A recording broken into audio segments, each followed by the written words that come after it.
कब है डोल ग्यारस या परिवर्तनी एकादशी? क्यों रखा जाता है व्रत? भादो माह के शुक्ल पक्ष को परिवर्तनी एकादशी कहा जाता है। डोल ग्यारस और जलझूलनी एकादशी। इस एकादशी पर व्रत और पूजा करने से ब्रह्मा विष्णु सहित तीनों लोकों की पूजा का फल मिलता है।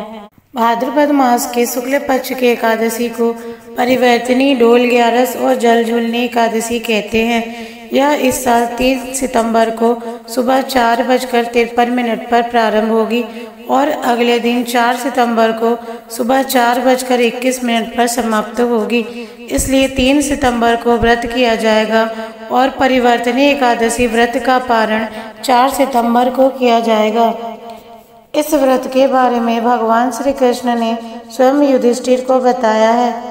इस एकादशी पर व्रत और पूजा करने से ब्रह्मा विष्णु सहित तीनों लोकों की पूजा का फल मिलता है। क्या है महत्व? क्यों कहते हैं जलझूलनी, डोल ग्यारस और परिवर्तनी एकादशी? इस दिन यशोदा मैया ने भगवान कृष्ण का जलवा पूजन या कुआं पूजन भी किया था, इसलिए इसे डोल ग्यारस भी कहा जाता है। डोल ग्यारस में भगवान को पालकी में बिठाकर नगर भ्रमण कराते हैं। इसके अलावा यह भी कहा जाता है कि इस दिन माता यशोदा ने भगवान कृष्ण के जलाशय पर जाकर अंग वस्त्र धोए थे। इसी कारण इसे जलझूलनी एकादशी भी कहा जाता है। इसके अलावा यह भी मान्यता है कि क्षीर सागर में विराजमान भगवान विष्णु इस दिन करवट बदलते हैं, इसलिए इसे परिवर्तनी एकादशी भी कहते हैं। इसलिए परिवर्तनी एकादशी पर भगवान विष्णु और माता लक्ष्मी सहित माँ यशोदा की पूजा कर सुख शांति की कामना की जाती है। कैसे करते हैं परिवर्तनी एकादशी पर पूजा? परिवर्तनी एकादशी व्रत को करने से मनोवांछित फल की प्राप्ति होती है और इस व्रत का पारण अगले दिन प्रातः काल में होता है।